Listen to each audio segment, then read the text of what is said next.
The game vision video just dropped and we are going to be breaking it down right here, frame by frame, step by step. There are a ton of Easter eggs and interesting things. Hopefully you enjoyed it. I really want to hear your feedback on the information. And hey man, we're going to get deep as we always do on this channel. So strap in, enjoy the ride. We're going to just take it in sections, right? He had sections for each part. We're going to just look at each of those sections. Go ahead and give comments. We'll try to break down once again images and things like that we might have saw that have significance. So let's go ahead and get into the information. All right, just a couple points right off the bat. So we go back here to something he said earlier. He said, again, the 2026 and beyond. So again, people talk about the game dying, things of that nature. Obviously, they're looking forward. They're looking to the future. They're not interested in the game slowing down. They're trying to rebuild it.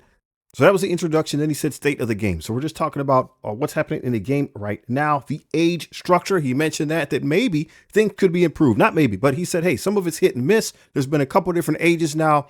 So I think they're going to continue with the age structure. Some of the verbiage that he mentioned indicated that they're going to continue with the age structure. I think that's what they're saying. And they're going to try to go ahead and improve on it and make sure it's good, fun, and impactful. The age structure itself isn't bad. It gives you a way to channel what's going on, right? So we got the Age of Annihilus, we got the Age of Fear coming next, we have the Age of Apocalypse in the past, Age of X. So again, it kind of gives you a chance to channel what is going on and kind of keep it on the same page. That part I like. Maybe some of the things, the way they're implemented, could be changed. So again, give that feedback so they can make the game the way that you want it. So there's another point we wanted to look at. So right after Apocalypse here, he was talking about the age. What are we seeing? Well, we're looking at Annihilus, right? The Annihilus team is here. I don't know if you noticed that. So we have some Annihilus minions on the board, right? Those little guys on the right-hand side. We have Thunderstrike zooming in here at the bottom of the screen as he's loaded up with his new costume. We have Quasar with his new costume. And then to the left, the individual who's floating there, I believe that is indeed Annihilus. So as we kind of move the frame forward, you can see our guy coming through there, Mr. Thunderstrike. The Daring Warriors are also loading in. Now we got Blastar, right? We see the pillar there. We have Blastar loading in. So that is the new costume that he'll have when he's on the team with Annihilus. And there's Annihilus spawning in right on the right-hand side here coming down. So we have Annihilus showing up. He has these minions. And then, okay, so then we have Eclipse here. She's going to take a swing at Blastar, and we just for dramatic effect, we're just looking at the background. This is a new background. It looks like there's a negative zone portal back there with perhaps a little minion of Annihilus. So we're just bringing out that there's going to be stuff like this in the video if we didn't see it. So we want to pay attention for it and see what we can learn, see if there's any cool stuff that we can dig up. So then right here too, at the end of the montage screen with all the characters, it goes right into our guy here, the Maestro, right? So that was the last frame, first frame of this. So we have the Maestro right there front and center with Silver Surfer's board. So he's got the Silver Surfer board there. We see his throne in the background. So, and he's on a team, it looks like, right? So this looks like a standard battle. This doesn't look like a battle world setup. This looks like a standard battle. So perhaps what we have here is the Maestro's world dystopia. It's going to be a playable zone. And we have the chair back there. A lot of the artifacts that we saw in the splash screen are not here. So I'm wondering how this works. Does Maestro just kind of walk over there and grab something? Does he just put his hand out and items come over? I'm just wondering how that works. So we see him here again doing his special ability with Silver Surfer's board, nice and pristine board there, shiny, and he's just going to go upside everybody's head with the board. So we get a little look at that. There's more of that type of stuff to come. Let's go ahead and break down the game vision section. All right, one of the things he mentioned again about the fundamentals is he wanted the entire experience of the game, whether you're a new player, a veteran, everyone in between, to be able to enjoy things. That's going to take some tweaking to how the game is set up, right? Right now, it seems like it's kind of a seesaw. If you make something that's for the end game or variety of player, obviously people that came before that new mid game, they're not going to be able to do it. And some of that, right? Some of that we're just going to have to accept. That's just kind of how games work. If you're not at the end game, you can't really expect to be in the end game, but maybe they're going to find some way to kind of blend some of that stuff together. We know there's difficulty selectors, things of that nature, modifiers. Maybe that's something they can lean into, but they're going to try to, it sounds like from what I'm hearing, they're going to try to streamline that a bit. So there's more for all those individual play styles to be able to partake in. Next up, we had this new screen here. So this looks like the Alliance screen, right? So if we rewind a little bit, we see that we're on the main screen and then the Alliance tab right there. Look at the Alliance tab, it kind of moves. So that just indicates that you would push that button, right? That'd be the button that you'd push on your screen. And then it's going to go to this screen right here. So if we work our way around from the left-hand side, again, there's that symbol in the upper left-hand corner. This is just helping us appreciate this is in a development screen, right? This is in the game somewhere in the testing area. I have not seen this yet. This is the first time I'm seeing it is in the video here. So what we have is a tab for Alliance members, Alliance gifts. We got a raid leaderboard that we're fourth. So it's giving us a heads up right now, just by looking at this. We're already fourth. It shows us our war league. It shows us when our raids start. And then we have our 3 icons for our main game modes. We have Alliance War, we have raids, and we have Battle World. And it's all accessible from one screen, right? You can go to any of those modes. These are things that, and all those game modes are things that alliances participate in. So you have access to all that in one shot. At the bottom there, we have the SOG21 and a stream of numbers. I think what's being referenced here is just kind of a play on words. Let's do Special Operations Group, right? Special Operations Group, and then a reference to Gear Tier 21. The Special Operations Group, I'm guessing on this is an internal tester label that people that work on this portion of the game, right? Maybe again, these type of Alliance game items. Otherwise, it's just here, right? It's just here just for flavor text, just to be part of the show. I was trying to find out if there were some special items or something referenced with that other string of numbers. I couldn't find it. If you can find something special about that, let me know. But I think that, again, we're just referencing the Gear Tier 21 there with the 21, just to kind of keep it front and center, front of mind. Let's go on and continue looking at more of the video. So another point here, we see Stark Tech.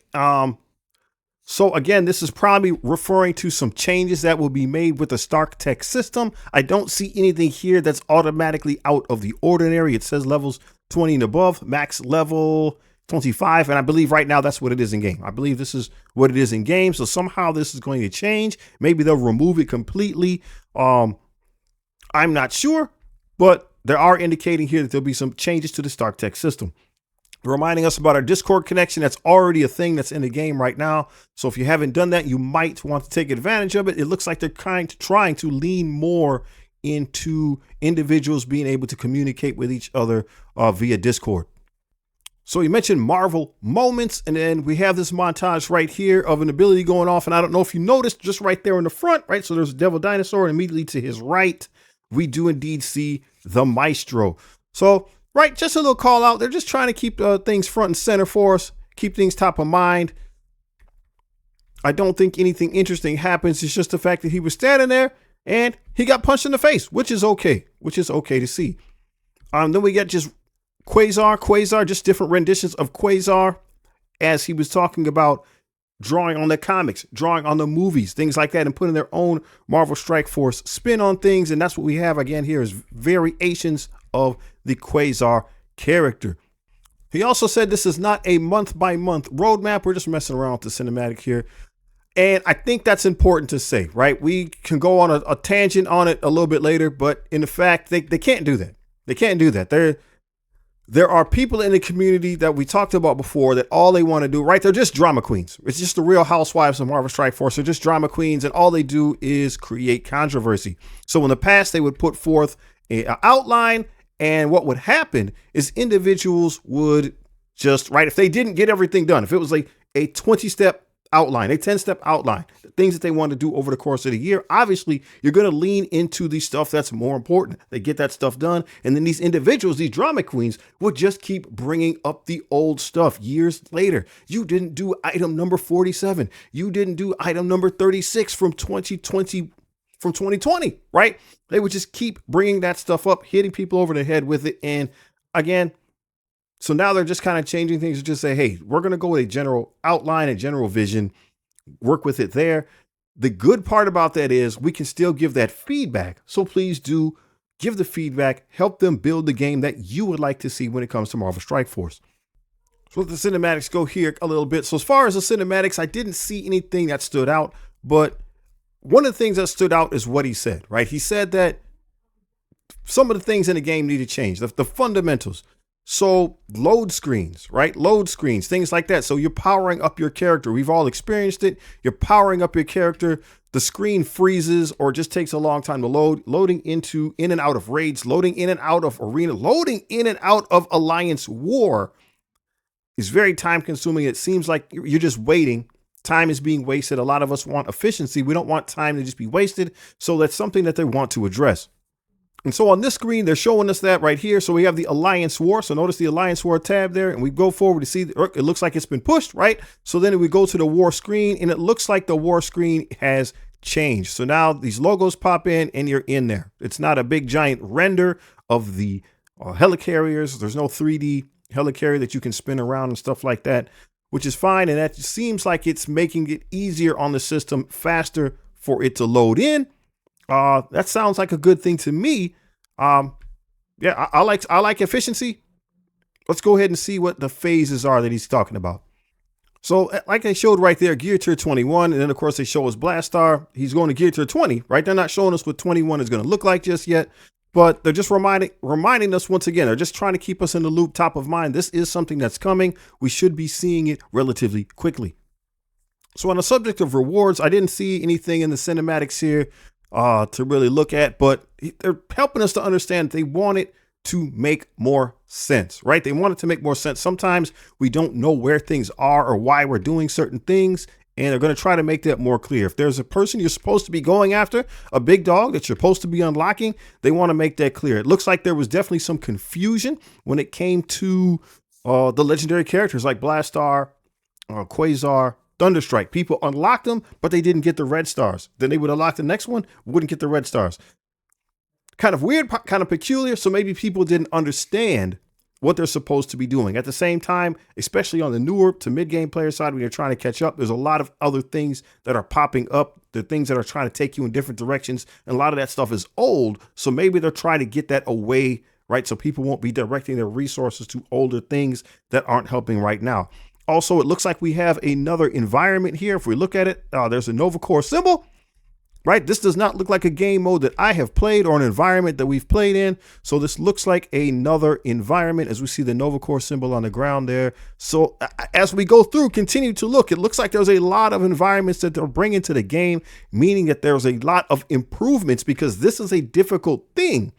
We might not realize this. This is a difficult thing up until recently in Marvel Strike Force to make changes and adjustments. So the amount of different environments that we're going to see throughout the video indicate to me that, again, there's a lot of time, energy, and money being put in place to make the game better. So let's revisit this a little bit. Again, I don't think I saw anything in the cinematics for us to be looking at, but right, Deadpool got an update. He's a great character. He's cool. He's strong now. He's a good character. So he mentioned Daredevil, Deadpool, Spider-Man. So obviously we haven't seen anything for Spider-Man yet. So that must be coming in some way, shape, or form. And he mentioned Venom as well. Again, we haven't seen anything regarding that character. So we know that there's a Symbiote 6, I think it is. Is it a Sinister Symbiote or a Symbiote 6?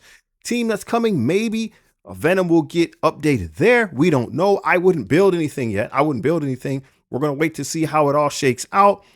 Again, Daredevil, the #1 damage dealer in the game right now.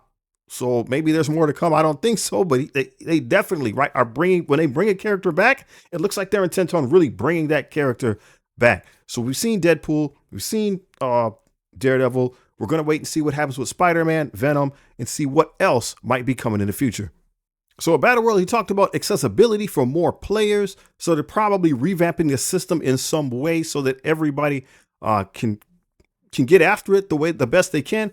Again, I do play new player accounts, and one of the issues right now is you have the difficulty.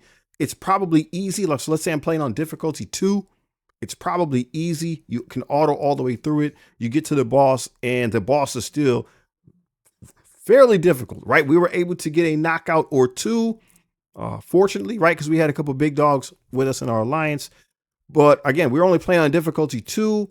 I played the account for a year, right? So maybe they'll be addressing some of that to make it easier for different style of players to make progress. And it looks like they are with this right here. There is a ton of information to look at right here into how Battle World is going to be changing. So we see the picture of Maestro there on the left, and then notice the items there. It says boss debuffs, mission unlocks, combat unlocks. So I'm wondering if what is happening here, right? So it says it says boss mod number 2, rank 2 of 4. And then we go over to the main screen here on the right, boss mod 2, rank number 2, obviously of 4. And it says something to do with ISO 8 here, right on spawn, one of each ISO 8 class present. All allies gain offense up for 1 turn. You're going to gain taunt and heal for 10% of this character's max health. So it looks like this is a modification when you're fighting the Maestro based on the amount of ISO 8 that you have on your characters. So the more variety, right? We're not saying you have to build. I don't think it's saying you have to build all different types. This is just something that's there. There's a lot of different modifications, and it's going to make your characters stronger in some way, shape, or form. Underneath that, it says rank 3, right? We're on rank 2, but to get to rank 3, it says full clear elite missions number 1 10 times. So we look at the bottom, right? Zone number 1. I'm going to assume that it's talking about the elite mission there that's in zone number 1. If people clear it, full clear it 10 times, then they're going to unlock another portion of this modification. So it encourages your alliances to work together, do what they can, right? Everybody might not be able to do everything, but you do what you can, right? It doesn't say, right? It says 7 of 10. It doesn't say of 24. So they're not expecting every one of your alliance to be able to do it. Maybe as you move your way up, it might ask for more and more people, but it's just saying, hey, do what you can, and you're going to unlock modifications to help the boss fight go better. Maybe that means they're taking some of the safeguards off. That would be interesting. If they take that damage cap off, that might be what's happening. And Maestro just might be an absolute broken guy to fight, and we're going to need these modifications to help us weather the storm, right? So rank number 4 at the bottom of rank number 3, it says, right, elite missions, clear the elite mission number 5 10 times. So that's in a different zone. So we got zone for zone 1, 1 for zone 5. And then if we look at the bottom, there's zone 1 through 7. So I'm wondering, is zone 7 the Maestro, or is the Maestro his own area? I'm hoping that the Maestro is his own area. That means we get to play Battle World for a week, and then maybe they'll have a day or two where we're able to go after the boss himself. I mean, there is a lot here on this page. Oh, one more point. Super huge point. Boss perks affect the boss battle in zone 4, right? So zone 4 is not the Maestro, right? We see down there, zone 4 is not the Maestro. So do we have mid-tier bosses? I'm hoping there's mid-tier bosses on the way. So you do the first 4 zones, you fight a mid-tier boss. The next 4 zones, you fight the big boss. That happens in a lot of games. It looks like maybe that's something that's happening as well. I'm looking forward to that. What do you think that this stuff means? Are we on the right track? Right? Are we doing this the right way? We got boss debuffs. We have mission unlocks. So again, as we play, we should be unlocking some more buffs. Combat unlocks. So that's probably, I don't know, beat X amount of people or use so-and-so's ability 7 times. I don't know. But just playing the game, somehow just playing the game, they're going to give us modifications to make it easier to fight the boss. This looks like a good idea. I want to know what you think about it in the comments below. And as we click back here to the end of the Maestro footage, or the Maestro picture, we got some Maestro footage. So there he is, dropping down out of the sky with that surfboard. Once again, we got the Maestro with the surfboard, just giving it. Do you think he always walks around with the board? Or maybe depending on the move that you picked, things changed.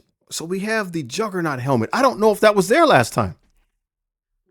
I don't know if that was there in the last picture. But they're giving us some sneak peeks at the Maestro here, how this special ability looks. And man, he's going nuts with this surfboard, bro. He is going nuts with this surfboard. So we see another instance here of the new war screen, and he's talking about changing the complexity of the game, saving people's time, right? Not waiting for load screens. Let me see what I wrote here. He said, respect your time, make gameplay easier, shorter transitions, gear complexity, danger room quality of life, and better filters. So let's just think about how some of that might come into play. The filter system of the game gets kind of weird at times, right? For example, if you look at an overarching thing like the X-Men, you might not always see it. You got to type it in. You got to type the dash. You got to type X dash, and then everything under the X-Men brand is going to come up. Maybe there's a better way to do that. I'm not sure. Maybe that's just how you do it. Gear complexity. I don't really think about it until recently, right? Like trying to get all these gear pieces, and then you don't have a piece. So you have to click the area that you don't have it. It goes to find. Screen comes up with all these different ways, right? You could spend some money to get the gear piece. There's all these different types of orbs to get the gear piece. Some of those orbs are just regular orbs. Some of those orbs are going to tax your currency, right? There's a tab for where you might find it in this store and where you might find it in that store. For those of us who've been playing the game since the beginning, maybe we can navigate that. We know what's going on, but a lot of people might not have any idea. They're spending money when they shouldn't be. They're taking things and draining their resources that they shouldn't, right? So maybe that's one of the reasons why people were running out of shop credits. They didn't understand the difference between the two orbs, right? You open this orb and you just get the stuff because you got 20 of those orbs lying around. So you go back to do it again, not realizing that you don't actually own those orbs. Those are coming from your shop credits. So maybe that's one of the reasons why people were losing their currency. Maybe they can smooth some of that stuff out. He's talking more, and he's talking about danger room quality of life. So maybe just bringing it back.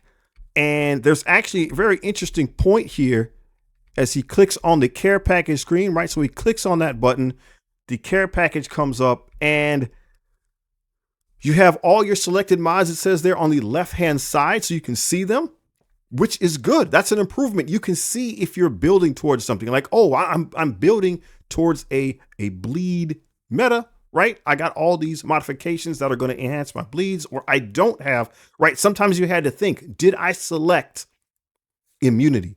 Did I pick safeguard, right? It pops up and you're not sure, did I pick this already, right? You don't want to be redundant, but if you're going to err, you got to err on the side of safety. If you don't know that your characters are going to have safeguard and or immunity, you're going to pick that. So if you can see that you already did it, then you know, then you feel safe. In addition, the buy characters there in purple and the rent in blue, that's actually a really, really good idea. Again, everybody might not realize that the characters that they're seeing, right, what's happening? They just see the same characters. They didn't look any different. There wasn't a whole lot of way to distinguish between the two. So the buy are obviously characters you already own, and the rent are the ones that you don't. They're blue. The little icon, your rent icon, is blue also. So hopefully this is a little bit better way for people to be able to differentiate between how you select characters. So in the social section, he talked about a full overhaul of the alliance ecosystem. He wants people playing in alliances, right? He wants people playing in alliances, and alliances look to be a mainstay of how he wants the game to function. Some of the things that were mentioned was more tools, some breathing room, more ways to lead. So he's trying to make it easier on people to lead a lot, right? If alliances are going to be such a big deal and you got to help, control things and keep people moving forward, he looks like they're trying to make that easier. He also said more ways to engage with each other and more ways to engage with us. And the us, I think he means him, right? The development team over there at Scopely, more ways to engage with, again, not content creators, but the community managers and things like that. So take advantage of that when that happens. We're already doing a good job of it now, but it looks like they want to expand that in some ways. So take advantage of that when it happens. Get involved with things, talk. We got to rebuild the community. The community's in bad shape. So we're going to have to rebuild it. So it's going to take some work on our part, just as players. So take advantage of it. Build the alliance the way you want. Help to build the game the way you want. So I know there's definitely some Easter eggs here. Let's take a look. So we have this Asgardian battlescape, and this looks to me, right, that looks like a Cosmic Crucible platform. So again, we have another environment in the game, and it looks like, again, it's going to be involved in Cosmic Crucible. And one of the things I just want to point out to you, again, it's Asgardian, and we have that symbol on the ground. It looks like, again, a Cosmic Crucible platform. More environments, meaning that they're building the game. And what do we have there? What do we got here? There he is, making his entrance. We have Annihilus. So there's Annihilus making his entrance. This is one of his moves. Looks like he comes spinning. That's some type of like a spinning, rotating attack as he just goes right upside Mr. Fantastic head, right? What size shoes? What size shoes am I wearing? Right? Cool, right? So they're giving us little hints, little Easter eggs as to what's going on. We get to see one of his abilities. Pretty cool. Let me know what you think. So he said Alliance gameplay is what they're working on here. Alliance health improvements. He wants better matchmaking, better Alliance recommendations. So you group with players who match your play style. And that makes a lot of sense. So once again, I run a couple different alliances. My new player alliance, it's shorthanded right now. So we get those alliance recommendations. I haven't clicked on one. I don't know. All right. I don't know where it's going to take you, but it's hopefully going to take you to people that are playing the game the way you do. So if you're more of a hardcore member, right, it's going to find people that play the game like that. And if you're kind of a mid-core, same deal. If you're early, if you're a new player, same deal, right? Then you're getting with the people that you need to be with, right? Obviously, you can override that. So obviously, you can override that by, just recruiting and things like that. I mean, you are going to have control, but they're trying to make it somewhat automated as well, so people aren't getting left out in the cold. They're just making it easier because recruiting is also difficult and time-consuming. So he said regarding Alliance War, he wanted it to be fun. He wanted the rules to be, I can't remember the word that he used here.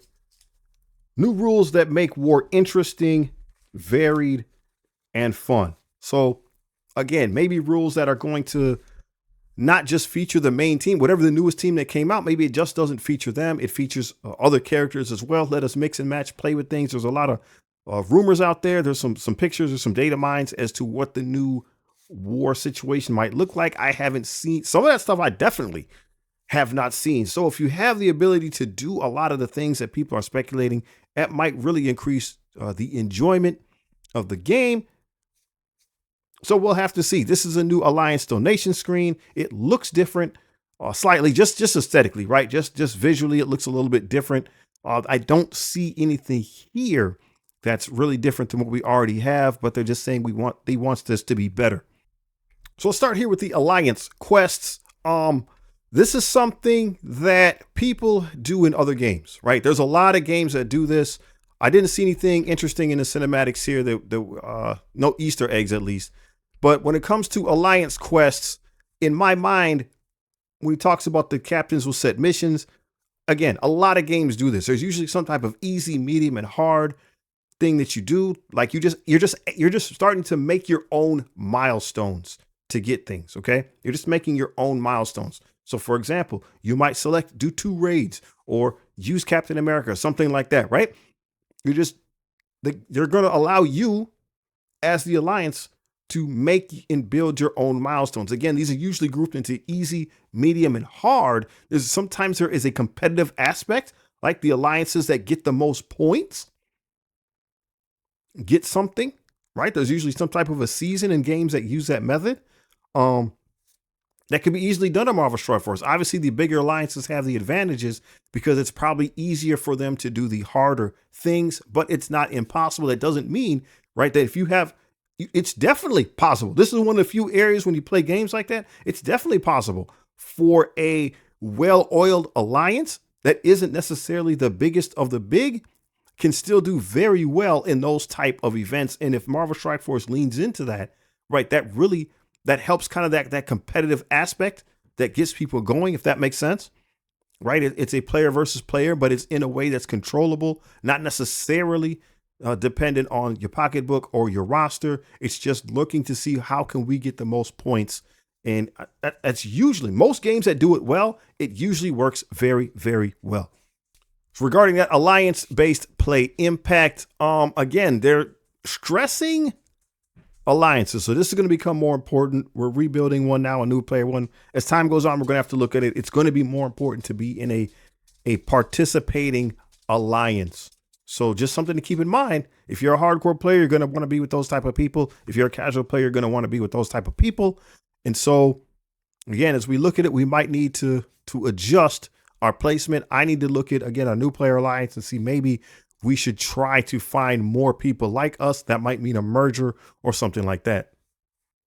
So he mentioned alliance prestige, just things that you can demonstrate your alliance pride.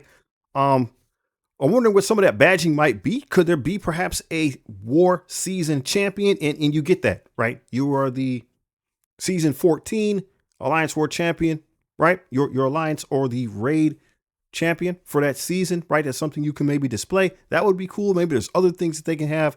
That would be really cool. The biggest thing here is this alliance donations screen. So we see this is going to be like its own little game mode, like mini mode, right? Little mini game. And that, again, this is good things. This is how you increase engagement, increase momentum, little mini games like this that everyone can do. I know it's not I keep saying mini game, but hopefully you get the point. So at the bottom left there, we see Pure Human, as well as some other individuals. They donated experience points.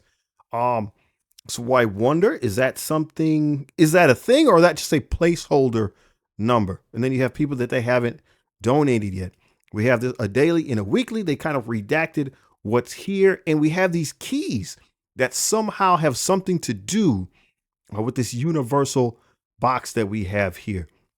So I'm just wondering, maybe these donations, right? We got Stark Tech next to that. So I wonder if this is, again, some type of alliance progression system through donations, right? We have an Avengers symbol there. It's hard to tell what some of these symbols are. We have an Avengers symbol. We have a couple X symbols. I'm hoping those are X-Men symbols, or maybe they're just saying it's the wrong symbol. There's a shield symbol and a mystic symbol down there at the bottom. And it looks like they're keys that are going into different things to unlock. So we have an Avenger symbol up there in the upper left-hand corner.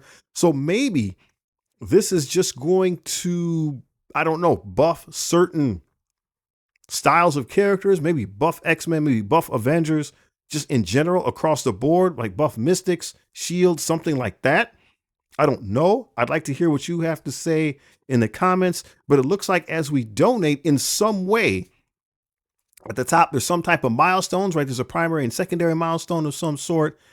And again, maybe each of those dots is a different classification, right? The one on the far left is lit up. Maybe that's just the one we're on. So maybe each of those dots is one we can click on and power up a different classification. That would be cool, right? It's kind of like Stark Tech with the, just the skill, the 5 main traits. Bio, mystic, skill, stuff like that. Maybe this is on top of that, and now it's more nuanced to styles of characters. Like we said, Avengers, Shield, Spider-Verse, mystic, skill, something of that nature. That seems really interesting, especially if we can control it. If there's all those different buttons up there, maybe we can control what we want to put our power into and how. All right, we talked about community. When he was talking about community, he wants things to be vibrant and more involved in what we do. Again, when he says we, he's talking about him and the development team at Marvel Strike Force. So he wants people involved in making the game, right? And we've had that. We got these player polls there in the middle where we got to choose which characters we wanted to come to the game, characters that were close, right? We still got them. We still got them a little bit later on. Really interesting. One thing I wanted to point out, though, on the left-hand side there, you see that reel on the left-hand side with the Fantastic Four. All right, so the Fantastic Four. And then this is just something I noticed. So when we go here from whoever that is to Quicksilver, right? All this is Fantastic Four. Everybody else has been characters that we know. But now we have this montage all about Quicksilver. So I'm wondering, I'm serious, like I'm wondering, is something going on? Are we going to see the return of Quicksilver to Marvel Strike Force? So I didn't see anything again in these that looked, I mean, they're cool, but I didn't see anything in the cinematics there that would be, you know, I didn't see anything in the cinematics that was Easter eggs or anything. I do want to say, right, regarding the communication there, he said his goal is to do this quarterly. So if they stay on this, again, we got to give them that feedback. And it's okay to be critical, but we got to make sure that it's constructive, right? Constructive criticism. They're going to build the game what we want, right? If you build it, they will come. They're going to build the game the way we want it.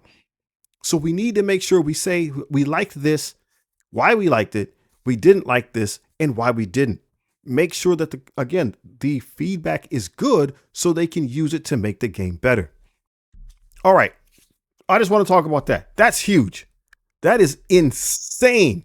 If there's going to be more people on the council, right? If there's going to be more people on the council, because sometimes, right, that somebody said something recently that they should have more, free to play, yada, yada. It's not that you necessarily need more representation than somebody else. But if you have more people, once again, more minds at work helps out. And they're going to be listening to the council more. You got to take advantage of that. So go over, communicate with them, find out who the representatives are for the play style that you have. And then as this expands, put in, see if you can get on the council. If you have a couple different individuals that are, let's say they're free on the free to play side, make sure you talk to them. Don't shout at them. Don't tell them they're stupid. Talk to them. Hey, this is what I'm experiencing. They'll share with you what they can. All right. But the more people that we have that they're talking with, between the players and Scopely, the better. And if you're going to have more people on the council, that's more minds, more people that are experiencing the same thing, or maybe experiencing things differently, which is also important, because recalibrating something because one person, that doesn't necessarily mean it's better for everybody. So if you have a couple different heads in there, they can make the calibration better. This is an amazing idea. Take advantage of it. All right, we're just going to wind it back here. So if they said, if you're created for Marvel Strike Force, so people that just make stuff and put it on the community page, these memes and things like that, maybe some of this swag, this is awesome. This is awesome. If they sometimes they have giveaways and stuff like that, take advantage of that. Take advantage of that. So we got Dorky Dad there with the guides. They said they're going to be leaning into that with the content creators. There's a fan art page. I don't know if you noticed, there is a fan art page in the Discord. Check it out, man. There's some talented people. If you're an art, I love art. I'm not good, but there's some talented people out there, man. Show us what you got. It can be any medium. There's people that I've seen clay. I've seen photography. It's very interesting. And then you have, again, he said they're going to really start leaning in on those envoys. I'm hoping that's true, brother. I want a piece of this. Who do we see? We got Dorky Dad here. We got Doolum. We got Valley Flying. We got Bendable Straws. So these guys were at it. This looks like they're at Scopely, man. They're at Scopely. Do these cats, this is what I want to know.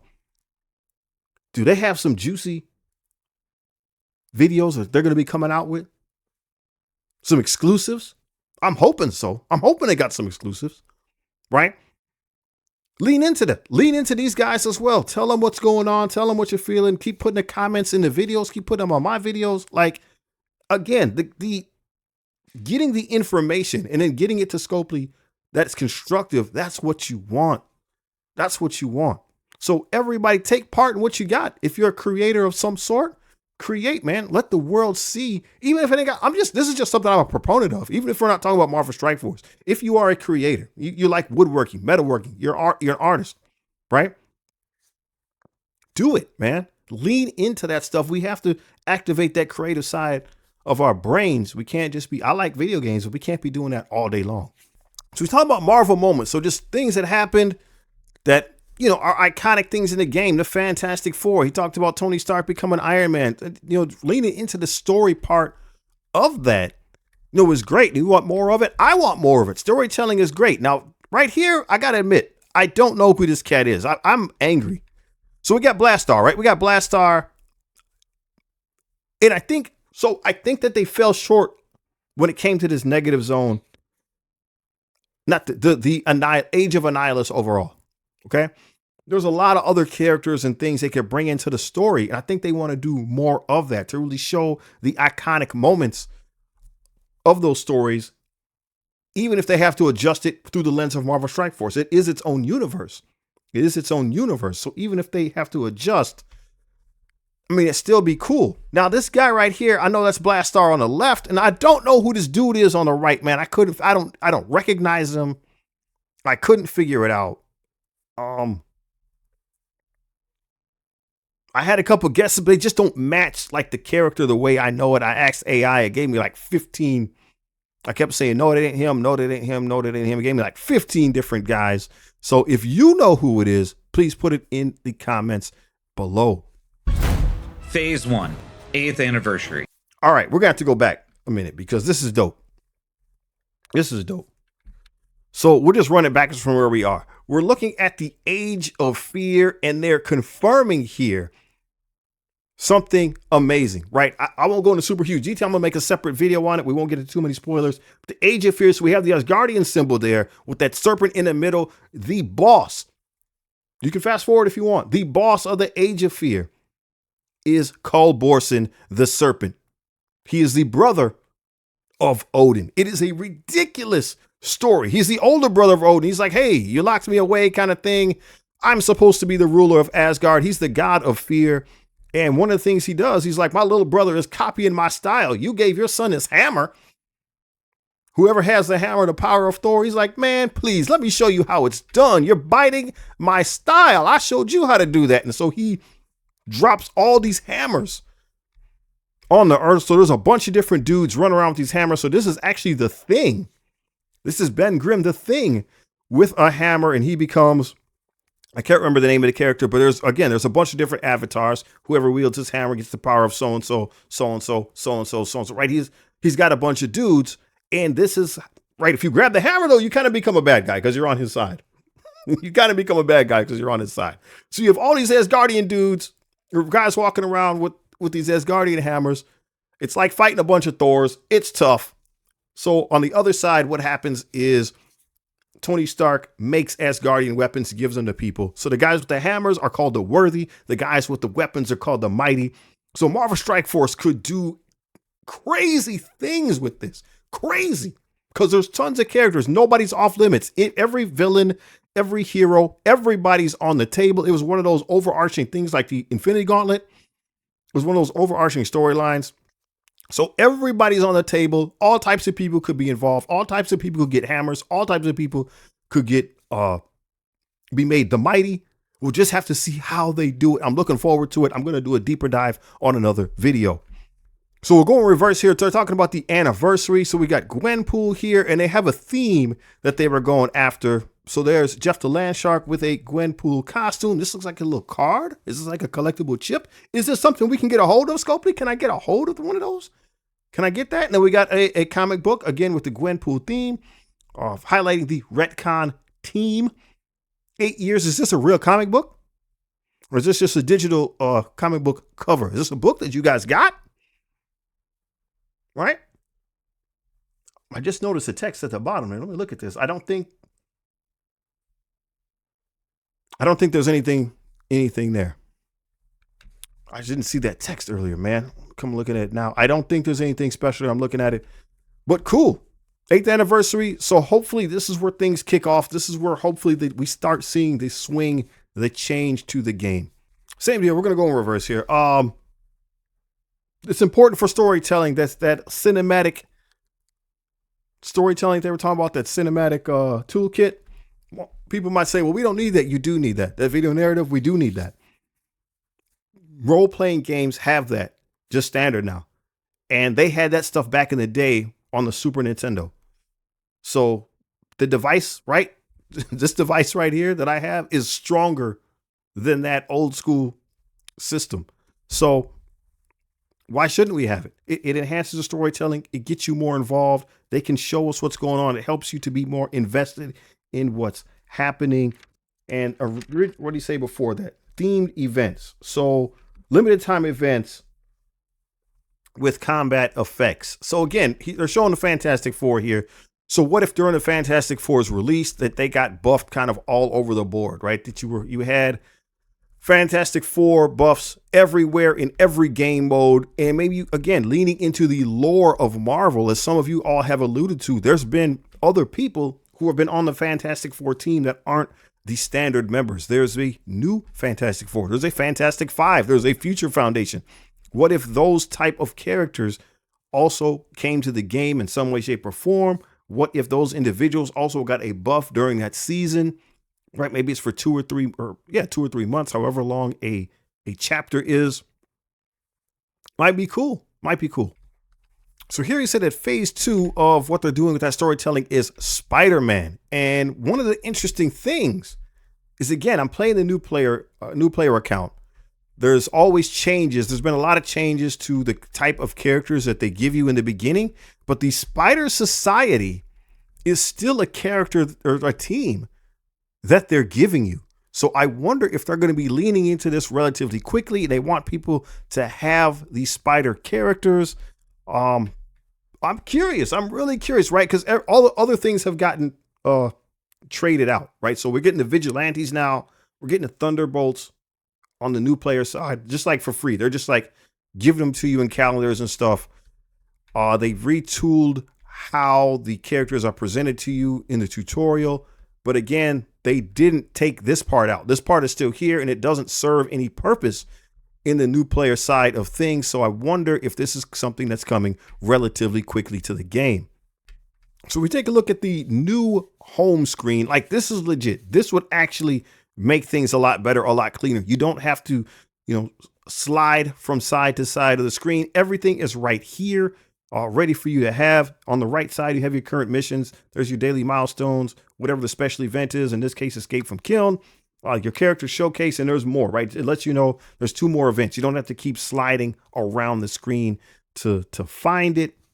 Your daily battles. So that's the stuff you're going to be doing every day. Your raids, arena, stuff like that. The stuff you do every day. That's all sitting in one spot. Command center, front and center in the screen to help you realize, yes, you're supposed to click this, because people don't click it.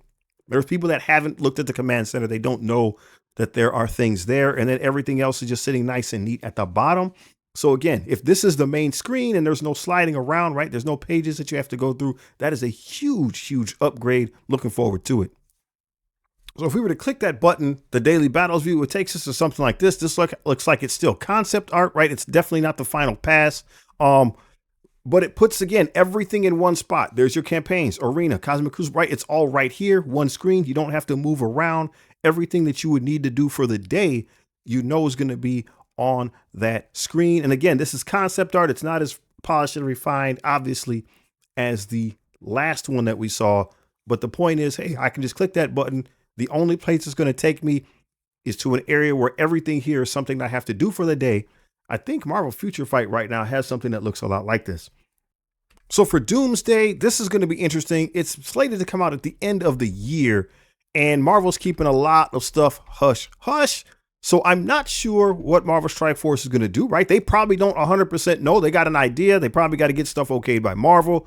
There's probably a lot of talking going on, but they don't want any details coming out.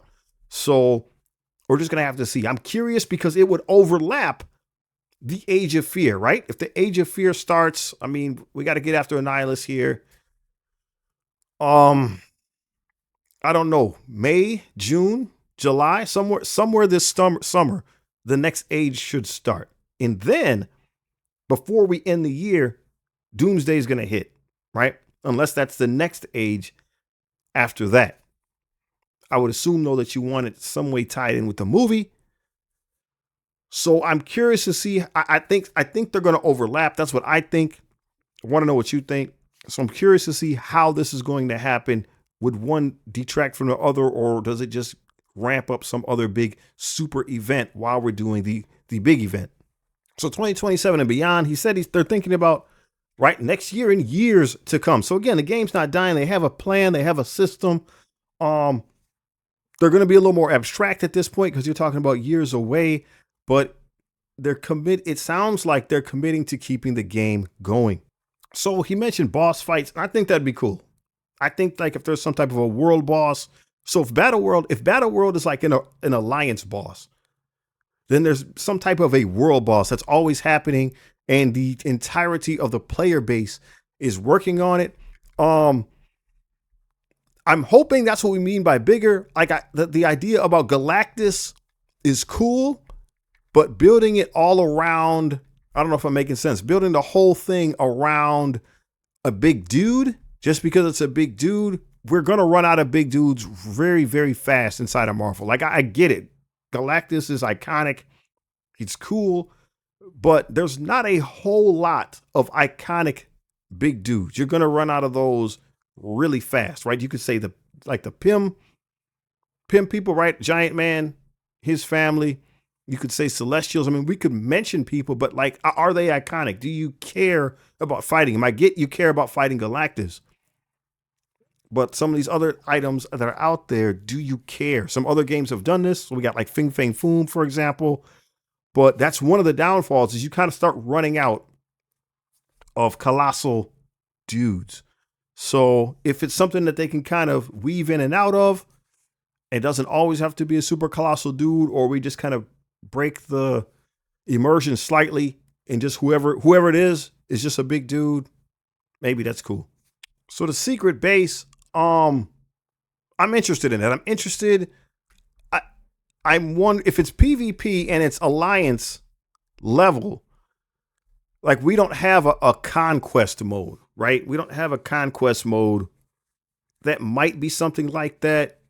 Again, if it's PvP in a sense, it might be that it's like your entire roster versus somebody else's entire roster. Like that also would be cool. There's some type of collectibles, things like that. Maybe they're things you're going to be taking from each other. I don't know. Things that you have to kind of buff and modify and just show the type of player you are. So maybe you'll be going into their base and you can like see how they've done things, how they put things together. There's games that do that. It does foster some pride in self, some pride in the alliance. How they're going to execute this, I'm not sure. I would, again, give some feedback as to how you would like such a game mode to be. It sounds like it's far away, but it's something that I believe he really wants to do. So we talked about squad tags, and I think that's an interesting idea, right? That can help revive older teams. So just like, say, mutants or X-Men, like here we got symbiotes here, get X% increase, and that just helps to bring those characters back up and running. You can use them in the modern game. It's a great idea. There's games that I've played, tabletop games, that have passive abilities like that, where if you have, let's say, 3 characters from the Avengers, then you get this Avengers ability, and it's just kind of always active. Any of the characters can use it. And I just want to point out that once again, we have Quicksilver, and thematically, he does not fit. He's a mutant. Don't get me wrong. But if this is more of the original style X-Men or something like that, there's a lot of other characters that should be in that spot, right? Besides Quicksilver, you could put Beast there, Jubilee, Bishop, right? There's a lot of people that you could put right there in that spot, and he's in the middle. So like right here, this is a little bit more, this is a team that's actually in the game. The other group with Quicksilver is not a team that's in the game. I think something's going on with Quicksilver. I don't know anything, so do not build people, do not build characters. I don't know anything. I haven't seen anything. I'm just noticing that he seems to be popping up in the artwork. So we talked about how do we get there. Again, we'll go back in reverse. I didn't see anything that stands out as Easter eggs. I'm just going to kind of talk and just give my points. Mephisto, you can get out of here. So he says they're going to need our help. They're going to lean on the community leaders and the player voice. So again, Marvel Strike Force has always wanted to build the game that the players want. We have to just give good feedback, and we're going to have to resist the Real Housewives of Marvel Strike Force. There's a big crybaby part of the community that is never satisfied. There are content creators that all they do is speak negatively, and some of them are very popular. So sometimes the message is that people want what they want, but it's not. It's not. Those guys are entertainers. They don't actually want the game to be better, right? They don't actually want the game to be better. If people just continue to make videos and all they can talk about is the game is dying and I want to quit and I'm not having fun, I'm not saying you shouldn't make those videos, but if for a week straight that's all the video they make, right, that person is an entertainer, right? That person is an entertainer. So take advantage of the fact that Scopely wants to make the game better and they want to make the game that we want to have. So we just have to make sure we're giving that good feedback. He also said that there's things that could change that'll be replaced, right? They might not stick to the plan. Again, we're talking 2027 and beyond. So you can't make promises years out. That's why they're doing the vision. They have goals. So again, we can comment on that, take advantage of that opportunity. So then they have the end screen here and I'm struggling, guys. So the stuff that wasn't there before, we look at obviously there's Venom on the top shelf. There's an X-Men comic in the middle of some sort. And to the right of that comic is from the Krakoan era. That's the cover of the Krakoan, one of the X-Men comics of the Krakoan era. Up at the top on the left is an X-Men comic. Wolverine is next. I think that's Doc, and it's hard for me to tell. Like these pictures, I was struggling